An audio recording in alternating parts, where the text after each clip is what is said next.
দিয়ে এমন এমন দোয়া করছেন নবীজি, আল্লাহ তাআলা উম্মতের শ্রেষ্ঠত্বের মর্যাদা বাড়াই দিয়েছে। তামবিহুল গাফিলিনের মধ্যে লেখেন, হযরত মূসা আলাইহিস সালাতু ওয়াস সালাম আল্লাহ তাআলা দরবারে ফরিয়াদ করলেন, রব্বুল আলামিন এমন এক উম্মতের বর্ণনা আমি তাওরাতের মধ্যে পাইলাম যে উম্মত দুনিয়া জমিনে যাইবা গিয়া অনেক গুনাহ নাফরমানি করবা আর আল্লাহ তাআলার দরবারে তওবা করবা, আল্লাহ মাফ করিয়া দিবেন। রব্বুল আলামিন ওই সমস্ত উম্মতদের নবী আমাকে বানান। আল্লাহ জবাব দিলেন, ও আমার নবী মূসা, আমি আল্লাহ এই সমস্ত উম্মতদের জন্য নবী নির্ধারণ করে রেখেছি, যিনি হবেন সাইয়্যিদুল মুরসালিন, ইমামুল মুরসালিন, দুনু জাহানের সরদার হযরত মুহাম্মদুর রাসূলুল্লাহ সাল্লাল্লাহু আলাইহি ওয়াসাল্লাম। আদম আলাইহিস সালাম বলেন, আল্লাহ আমি জান্নাতের ভিতরে তোমার একটা মাত্র নির্দেশ অমান্য করার কারণে আল্লাহ জান্নাত থেকে আপনি আমাকে দুনিয়ার জমিনে পাঠাইয়া দিলেন। আল্লাহ কিন্তু এমন এক জাতি দুনিয়ার জমিনের শেষ সময় আগমন করবে যারা গুনার কাম করবে দুনিয়ার জমিনে তাকিয়া, আর তুমি আল্লাহ তাদেরকে ক্ষমার মাধ্যমে তওবার মাধ্যমে ক্ষমা করিয়া দিয়া জান্নাতের মেহমান বানাইবা। আল্লাহ এই সমস্ত উম্মতদের পরিচিতি আমি জানতে চাই। আল্লাহ বললেন, ও নবী আদম, আমি রব্বুল আলামিন এই সমস্ত উম্মতদের নবী সাইয়্যিদুনা মুহাম্মদুর রাসূলুল্লাহ সাল্লাল্লাহু আলাইহি ওয়াসাল্লামকে রেডি করে রেখে দিয়েছি। উম্মত মুহাম্মাদি দুনিয়ার জমিনে গুনাহ করবে, তওবার মাধ্যমে আল্লাহ তাআলা জান্নাতের ভিতরে ঢুকাইবেন। উম্মত মুহাম্মাদি গুনাহ করবে। আদম আলাইহিস সালাম যেই সময় জান্নাতের ভিতরে একটি মাত্র আল্লাহ নির্দেশ অমান্য করেছিলেন, বেখিয়ালে গাছের ফল খেয়েছিলেন, খাইতে দেরি আল্লাহ রাব্বুল আলামিন সাথে সাথে শরীর থেকে জান্নাতের পোশাক খুলে রেখে দিয়েছেন। কিন্তু উম্মত মুহাম্মাদি তুমি দুনিয়ার জমিনে নাফরমানি করবাই, আল্লাহর অবাধ্যতা করবাই, গুনার কাম করবাই, কিন্তু মহান আল্লাহ তোমাকে বেজ্জত করবেন না, অপমানিত করবেন না, তোমাকে উলঙ্গ করবেন না।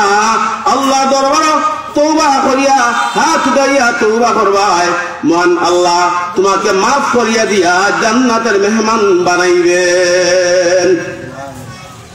উম্মত মুহাম্মাদি শুনো, আদম আলাইহিস সালামকে ভুলের কারণে আল্লাহ রাব্বুল আলামিন স্ত্রীর থেকে স্বামীর আলাদা করে দিয়েছেন, স্বামীর থেকে স্ত্রীর আলাদা করে দিয়েছেন। হাওয়া আলাইহিস সালামকে আদম আলাইহিস সালাম থেকে আলাদা করে দিয়েছেন, আদম আলাইহিস সালামকে হাওয়া আলাইহিস সালাম থেকে আলাদা করে দিয়েছেন।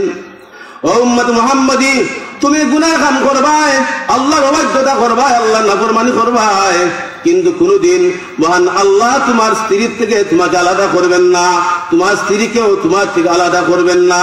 আল্লাহ দরবারে তওবা করবাই, তোমার তওবা আল্লাহ কবুল করিয়া তোমাকে জান্নাতের মেহমান বানাইবেন। আদম আলাইহিস সালাম একটা নির্দেশ অমান্য করার কারণে জান্নাত থেকে বের হইয়া মক্কাতুল মুকাররমার ভিতরে তওবা করতেন, আল্লাহ মাফ করছেন। ও উম্মত মুহাম্মাদি তুমি গুনাহ কাম করিয়া তওবা করার জন্য মক্কাতুল মুকাররমা যাওয়া লাগবে না, দুনিয়ার যে প্রান্ত থেকে মহান আল্লাহর দরবারে তওবা করবাই, মহান আল্লাহ তোমার তওবায় সাড়া দিবেন। উম্মত মুহাম্মাদিরে আল্লাহ তাআলা নবীজির খাতিরে আমাদেরকে এত মর্যাদা দিয়েছেন, এত মায়া করছেন যে আল্লাহ তাআলা নবীর উসিলায় আমরা এত মায়া হইছি। যেই নবী উম্মতের জন্য এত মায়া, কিতাবের ভিতরে লেখেন আল্লাহ রাব্বুল আলামিন ইসরাফিল আলাইহিস সালাতু ওয়াস সালামের মাধ্যমে যে সময় সিংহা ফুঁক দেবাইবেন, সমস্ত দুনিয়া সবকিছু শেষ হয়ে যাবে। দ্বিতীয় ফুৎকারের আগে খুব মনোযোগ দিয়ে কথাটা শুনবো আমরা। দ্বিতীয় ফুৎকারের আগে আল্লাহ তাআলা ৬ জন প্রসিদ্ধ যে ফেরেশতা ছিলেন, হযরত আজরাইল আলাইহিস সালাতু ওয়াস সালাম, জিবরাইল আলাইহিস সালাতু ওয়াস সালাম, মিকাইল আলাইহিস সালাতু ওয়াস সালাম, ইসরাফিল আলাইহিস সালাতু ওয়াস সালাম, ও ৬ জন ফেরেশতা হলেন বড় ফেরেশতা। আল্লাহ তাআলা ২ নম্বর ফুৎকার দেওয়াইবার আগে চারজন বড় ফিরিস্তার আল্লাহ তাআলা জীবিত করবেন।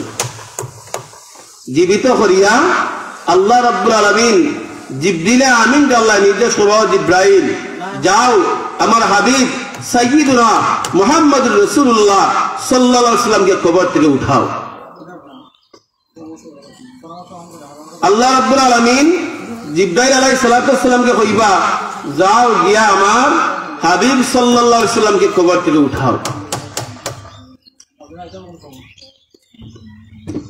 তখন